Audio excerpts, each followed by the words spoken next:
अरे दोस्तों, क्या आपने कभी सोचा है कि लालच का अंधा जुनून और प्यार का दीवानापन इंसान को कहाँ तक गिरा सकता है।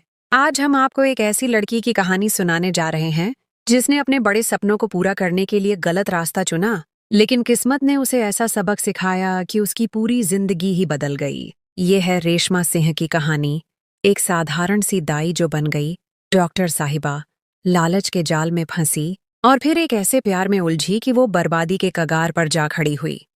क्या रेशमा अपने गुनाहों के दलदल से निकल पाई या उसकी जिंदगी हमेशा के लिए अंधेरों में डूब गई? ये जानने के लिए आपको हमारे साथ अंत तक रुकना होगा। ये कहानी आपके दिल को छू लेगी, आपके रोंगटे खड़े कर देगी और आपको जिंदगी का एक बड़ा सबक सिखाएगी। तो तैयार हो जाइए, क्योंकि अब हम चलते हैं रेशमा के इस रोलर कोस्टर सफर पर। मेरा नाम रेशमा सिंह है। मेरी उम्र सिर्फ 20 साल थी जब मेरी माँ सावित्री देवी इस दुनिया से रुखसत हो गईं। मेरी माँ दिल्ली के एक सरकारी अस्पताल में दाई थीं, दिन रात मरीजों की सेवा करती थीं और उनकी मेहनत ही हमारे घर का सहारा थी। उनकी वजह से ही मैंने भी दाई का पेशा अपनाया और उसी अस्पताल में नौकरी शुरू की। लेकिन दिल से मैं इस जिंदगी से नफरत करती थी। दिन भर बच्चों की देखभाल, गंदगी साफ करना, मरीजों के पीछे भागना और बदले में 100-200 रुपए, वो भी ऐसे जैसे कोई भीख मिल रही हो। ये क्या जिंदगी थी? मेरा सपना तो कुछ और था। मैं डॉक्टर बनना चाहती थी, एक शानदार बंगला चाहती थी, दौलत के ढेर चाहती थी और एक ऐसी जिंदगी जहां इज्जत और रुतबा हो। लेकिन हम गरीबों के लिए ये सब बस सपने ही होते हैं, हकीकत नहीं। फिर भी मेरा दिल ये मानने को तैयार न था। जब भी मैं अस्पताल में डॉक्टरों के साथ काम करती, उनके हर काम को गौर से देखती। इंजेक्शन लगाना, मरीजों का जांच करना, दवाइयाँ लिखना, यहाँ तक कि छोटे मोटे ऑपरेशन के तरीके, सब कुछ मैंने दिल से सीख लिया। मैं रातों को सोचती, काश मैं भी उनकी तरह वर्दी पहनकर, गले में स्टेथोस्कोप डालकर लोगों की इज्जत कमा सकूं। लेकिन कानून मेरे रास्ते का सबसे बड़ा रोड़ा था। मैं ये सब नहीं कर सकती थी, क्योंकि मैं सिर्फ एक नर्स थी, डॉक्टर नहीं। मेरी जिंदगी में एक लड़का भी था, अमित शर्मा। वो मुझसे कहता था, रेशमा, मैं तुमसे बेपनाह प्यार करता हूँ। हम दिन भर फोन पर बातें करते, घंटों मैसेज का आदान प्रदान होता, लेकिन इस प्यार का खर्चा भी मैं ही उठाती थी। कभी अमित कहता, रेशमा, मेरा बैलेंस खत्म हो गया, थोड़ा सा रिचार्ज करवा दो। कभी वो मुझे एक महंगा सूट या शर्ट की तस्वीर भेजता और कहता, ये मुझे बहुत पसंद है, खरीद दो ना। मैं उससे सच्चा प्यार करती थी, इसलिए उसकी हर बात मान लेती, चाहे मेरी जेब खाली ही क्यों ना हो जाए। मेरी माँ मुझे बार बार समझाती, रेशमा, ये अमित तेरे लिए ठीक नहीं है। इसने तुझे सिर्फ पैसों के लिए पकड़ रखा है, इससे जान छुड़ा ले। लेकिन उनकी बात सुनकर मेरा खून खौल उठता। मैं माँ से झगड़ पड़ती, आपको क्या पता प्यार क्या होता है, और उनकी नसीहत को हवा में उड़ा देती। एक दिन मेरी माँ अचानक बीमार हो गईं। उनकी तबीयत दिन ब दिन बिगड़ती गई। मैंने अस्पताल से छुट्टी ली, उनकी देखभाल की, लेकिन 15 दिन की लड़ाई के बाद एक ठंडी रात को सावित्री देवी हमेशा के लिए मुझे छोड़कर चली गईं। मेरा दिल टूट गया, जैसे मेरी दुनिया ही खत्म हो गई हो। माँ मेरी सबसे बड़ी सहारा थीं, मेरी राजदार, मेरी दोस्त। उनके बिना घर सूना लगता था। गम से निढाल मैंने अमित को फोन किया, अमित, मेरी माँ इस दुनिया से चली गई। अब मुझे रोकने वाला कोई नहीं, कृपया मुझसे शादी कर लो। लेकिन वो गोया मेरी बात सुनकर अनजान बन गया। उसने फोन काट दिया और कुछ दिन बाद मुझे पता चला कि अमित की सगाई बचपन में ही उसकी कजन प्रीति से तय हो चुकी थी। मेरा दिल दुख से भर गया।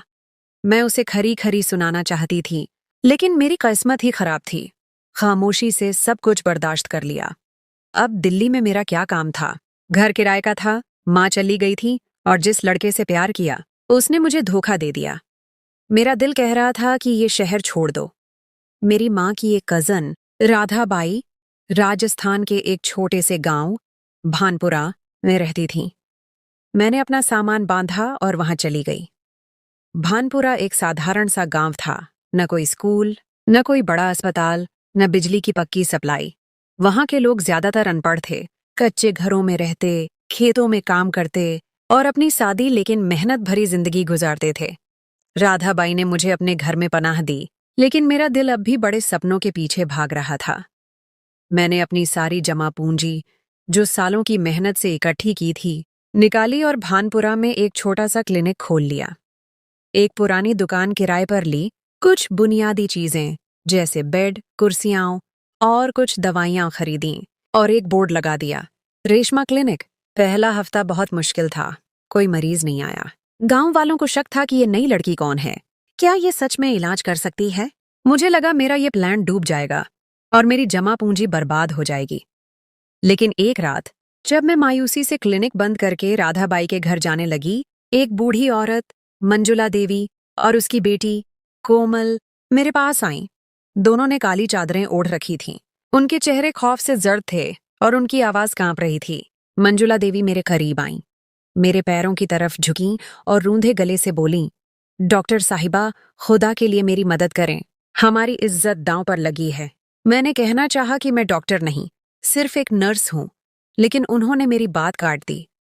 मेरी बेटी कोमल ने हमारी नाक कटवा दी। न जाने किस गांव के लड़के के साथ गलत काम किया और अब 3 महीने का गर्भ ले आई है। 3 महीने बाद उसकी शादी तय है, बड़े जमींदार राम प्रसाद के बेटे के साथ। अगर ये बात खुल गई तो हम कहीं के न रहेंगे। डॉक्टर साहिबा, कृपया इसका बच्चा गिरा दें। मैंने कोमल की तरफ देखा। वो मुश्किल से 13 या 14 साल की थी, सिर झुकाए खड़ी थी। चेहरे पर थप्पड़ों के लाल निशान दिख रहे थे, बाल बिखरे हुए और आंखों में आंसू चमक रहे थे। वो खामोश थी, शायद शर्म, खौफ और मार की वजह से सहमी हुई थी। मैंने सोचा, इन्हें बता दूं कि मैं डॉक्टर नहीं हूं, ये गैर कानूनी काम नहीं कर सकती। लेकिन मंजुला देवी बोली, हम आपको मुंह मांगी कीमत देंगे, बस हमारी इज्जत बचा लें। अब पैसे का लफ्ज सुनते ही मेरा दिल ललचाया। मेरी आंखों के सामने दौलत के ढेर, बड़ा घर और इज्जत का सपना झिलमिलाने लगा। मैंने सोचा, मुझे तो ये काम आता है, अस्पताल में डॉक्टरों के साथ सीखा है। अगर ये मुझे डॉक्टर समझ रहे हैं तो क्यों ना फायदा उठाऊं। मैंने सिर हिलाया और बोली, हाँ, मैं डॉक्टर हूं, आप परेशान न हो। हालांकि मेरा दिल जानता था कि शहर के डॉक्टर ये गैरकानूनी काम नहीं करते, या अगर करते भी हैं तो लाखों रुपए लेते हैं। लेकिन मैं मजबूर थी। दौलत का लालच मेरे जमीर पर हावी हो गया। मैंने कोमल को अंदर ले जाकर जांच की, जरूरी सामान निकाला और बच्चा गिरा दिया। ये काम मेरे लिए नया नहीं था, लेकिन दिल में एक अजीब सा खौफ जरूर था। मंजुला देवी ने मुझे ढेर सारे पैसे थमाए, इतना कि मेरी आंखें चमक उठीं। उन्होंने कहा, ये राज रहना चाहिए डॉक्टर साहिबा। मैंने वादा किया, ऐसा ही होगा। वो मुझे दुआएं देती हुई कोमल का हाथ पकड़कर रात के अंधेरे में गायब हो गईं। उस रात मैं पैसे के बंडल गिनती रही और मेरा दिल खुशी से नाच उठा। इस वाकये के बाद मेरी शोहरत भानपुरा में फैल गई। लोग मुझे डॉक्टर साहिबा कहने लगे। औरतें अपने छोटे मोटे मसले लेकर आने लगीं, बुखार, दर्द, जख्म। मैं उनका इलाज करती, दवाइयां देती और पैसे कमाती। जल्द ही मेरा क्लिनिक गांव का मरकज बन गया। दिन में 20 से 30 मरीज आते और कभी कभी गैरकानूनी मामले भी। ऐसी लड़कियां जिनके खानदान अपनी इज्जत बचाने के लिए बच्चा गिरवाना चाहते थे। गांव वालों के पास पैसे बहुत थे। वो जमींदार थे, खेतों और मवेशियों के मालिक। उन्होंने मुझे मुंह मांगी कीमत दी और मेरी जमा पूंजी बढ़ती गई। मैंने क्लिनिक को बड़ा किया, ऑपरेशन का आधुनिक सामान खरीदा, एक नर्स रख ली जिसका नाम लक्ष्मी था और क्लिनिक की दीवारों को रंगवाकर बोर्ड को चमकदार बनाया। अब पूरे भानपुरा में ये बात मशहूर हो गई कि रेशमा डॉक्टर साहिबा हर मर्ज का इलाज करती हैं और औरतों के खास मसले भी हल कर देती हैं। दिन अच्छे गुजर रहे थे, मेरी जिंदगी बदल गई। पैसे, इज्जत, शोहरत, सब कुछ मेरे कदमों में था। लेकिन एक दिन एक शख्स, विशाल राठौर, अपनी बीवी स्वाति को लेकर मेरे क्लिनिक आया। विशाल लंबा चौड़ा, खूबसूरत और गहरी आवाज वाला शख्स था। उसने बताया, डॉक्टर साहिबा, मेरी बीवी की तबीयत खराब रहती है। स्वाति ने शर्माते हुए कहा, शादी को 1 साल हो गया, लेकिन मैं मां नहीं बन सकी। मैंने स्वाति को अंदर ले जाकर जांच की। वो बिल्कुल ठीक थी, न कोई बीमारी, न कोई मसला। शायद कुदरत ने अभी उनके लिए वक़्त तय नहीं किया था। लेकिन जब मैं बाहर आई और विशाल को देखा, उसका भरोसेमंद अंदाज, गहरी भूरी आंखें और हल्की सी मुस्कान, मेरा दिल धड़कने लगा। पहली बार मुझे किसी मर्द से ऐसी कशिश हुई कि मैं खुद को रोक न सकी। मैं उसकी दीवानी हो गई। मैंने मौका हाथ से न जाने दिया। विशाल से झूठ बोला, आपकी बीवी को गंभीर मसला है, मैं दवाई देती हूँ, 1 हफ्ते बाद दोबारा आई। मैंने 3,000 रुपये की बेकार दवाइयां उसके हाथ में थमा दी और पर्ची पर अपना फोन नंबर लिख दिया। 1 हफ्ते बाद विशाल और स्वाति वापस आए। स्वाति खामोश और सहमी हुई थी, बस सिर झुकाकर मेरे सवालों के छोटे छोटे जवाब देती। वो आसान शिकार थी। मैंने उसे अंदर बिठाया और चुपके से एक ऐसी दवाई दी जो उसे कुछ वक्त के लिए बांझ कर दे। ये मेरा शैतानी प्लान था। फिर बाहर आकर विशाल से झूठ बोला, देखिए, आपकी बीवी कभी मां नहीं बन सकती। चाहे आप जयपुर जाएं या दिल्ली, कोई इलाज नहीं। विशाल का चेहरा गम से भर गया। उसने बताया, मेरी मां राजेश्वरी देवी बीमार हैं। उनकी आखिरी ख्वाहिश पोते का मुंह देखना है। अब मैं क्या करूं? मैंने फट से कहा, दूसरी शादी क्यों नहीं कर लेते? विशाल ने मेरी तरफ देखा, पर्ची जेब में रखी और चला गया। उसी रात विशाल की कॉल आई। डॉक्टर साहिबा, आपने पर्ची पर नंबर क्यों लिखा? मैंने हिम्मत की और बोल पड़ी, विशाल, मुझे आप बहुत पसंद हैं। आपकी हालत देखकर लगता है कि अच्छा रिश्ता मिलना मुश्किल होगा, लेकिन मैं आपसे शादी करना चाहती हूँ। आपको औलाद की खुशी भी दूंगी। उस रात से हमारी बातें शुरू हुईं। दिन हो या रात, हम फोन पर जुड़े रहते, मैसेज करते, एक दूसरे के करीब आते गए। विशाल ने कहा, रेशमा, मैं तुमसे शादी कर लूंगा, लेकिन स्वाति मेरी कजन भी है। क्या तुम उसे बर्दाश्त कर सकोगी? मेरा खून खौल उठा। नहीं विशाल, ये मुमकिन नहीं, उसे छोड़ दो। विशाल सोच में पड़ गया, फिर बोला, ठीक है, मैं स्वाति को तलाक दे दूंगा। हम इसी हफ्ते निकाह कर लेंगे। मेरा दिल खुशी से झूम उठा। मैंने सोचा, मेरा सपना पूरा हो गया। दौलत, इज्जत और अब विशाल जैसा खूबसूरत शौहर। 1 हफ्ते बाद हमारा निकाह हो गया। राधाबाई, राजेश्वरी देवी और कुछ गवाह मौजूद थे। शादी की पहली रात मैं दुल्हन बनकर सजे कमरे में बैठी थी। लाल जोड़ा, चूड़ियां, मेहंदी, मैं किसी रानी से कम न थी। विशाल अंदर आया। उसका खूबसूरत चेहरा, सफेद शेरवानी और हल्की सी मुस्कान देखकर मेरा दिल धड़का। उसने मेरे हाथ में 5,000 रुपये रखे, मेरी मुंह दिखाई दी। लेकिन अचानक उसने मुझे जोरदार थप्पड़ मारा, मेरा सिर चकराया।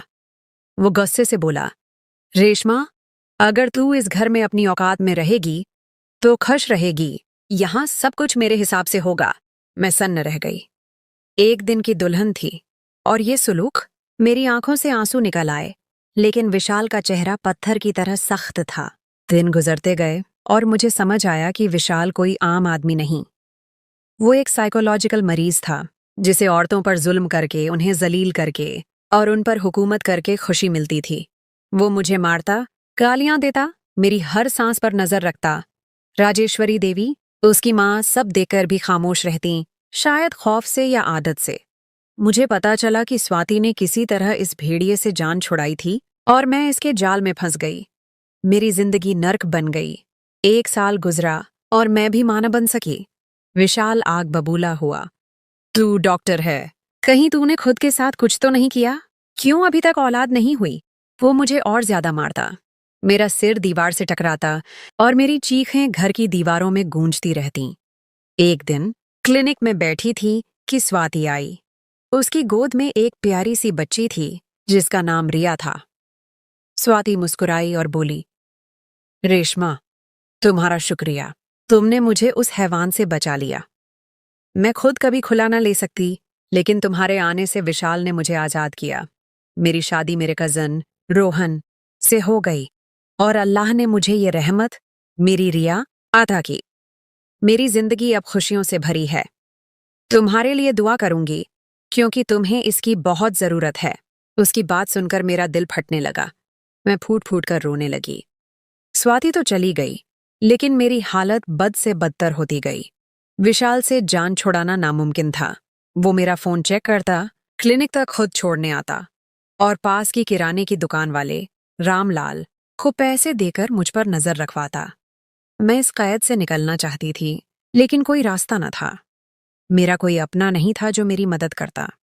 एक दिन अचानक एक शख्स, विजय पाटिल, पुलिस के साथ क्लिनिक में दाखिल हुआ। उसने गुस्से से चीख कर कहा, इस औरत ने मेरी बेटी का बच्चा गिराया, ये झूठी डॉक्टर है। पुलिस ने मुझे पकड़ लिया। खौफ और शर्मिंदगी से मेरा सिर झुक गया। मैंने गुनाह कबूल कर लिया, सब कुछ सच बता दिया। गांव वालों को पता चल गया कि मैं डॉक्टर नहीं, सिर्फ एक नर्स थी। विशाल भी ये सुनकर हैरान रह गया। उसे अपनी इज्जत प्यारी थी। वो नहीं चाहता था कि लोग जान पड़ें कि उसकी बीवी एक झूठी डॉक्टर थी। उसने पुलिस स्टेशन में ही मुझे तलाक दे दिया। मुझ पर 420 का केस बना, धोखाधड़ी और गैरकानूनी काम का इल्जाम। जमानत न हो सकी और मुझे जेल भेज दिया गया। जेल की वो रातें मेरी जिंदगी का सबसे बुरा हिस्सा थीं। अंधेरे कमरे, सख्त जमीन और दिल में गुनाहों का बोझ। हर रात मैं अल्लाह से रो रो कर माफी मांगती, ऐ रब, मेरी गलतियों को माफ कर, मुझ पर और आजमाइश न डाल। सजा काटी और आखिरकार जेल से रिहाई हुई। मैं दिल्ली वापस आई और उसी सरकारी अस्पताल में नौकरी शुरू की।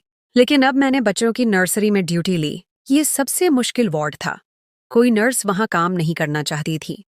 सारा दिन और रात जागना पड़ता, बच्चों का रोना सुनना पड़ता, कभी दूध पिलाना, कभी उनकी सफाई करना, कभी बीमार बच्चों को गोद में लेकर तसल्ली देना। ये सब मेरी सजा का हिस्सा था। मैंने ये ड्यूटी इसलिए चुनी क्योंकि मैं अपने गुनाहों का कफारा अदा करना चाहती थी। मेरी वजह से न जाने कितने बच्चों की जिंदगियां इस दुनिया में आने से पहले खत्म हो गईं। उन बच्चों के चेहरे मेरी रातों में घूमते, मेरा ज़मीर मुझे कचोटता। आज इस बात को 1 साल हो गया है। मैं बदल गई हूँ। अब मैं दिन रात बच्चों के साथ गुजारती हूँ, उनकी देखभाल करती हूँ, उन्हें प्यार देती हूँ। उनके मासूम चेहरों को देखकर मेरा दिल सुकून पाता है। शायद मेरी माँ, सावित्री देवी, की दुआओं ने मुझे और बर्बादी से बचा लिया, वरना मेरा हाल और बुरा हो सकता था। मैंने माँ को कभी इज्जत न दी, उनकी नसीहत को ठुकराया, लेकिन आज समझ पड़ गई है कि वो मेरी सबसे अच्छी दोस्त थीं। इस कहानी से मेरा सबक यही है, अच्छे काम का अंजाम हमेशा अच्छा होता है और बुरे काम का अंजाम हमेशा बुरा।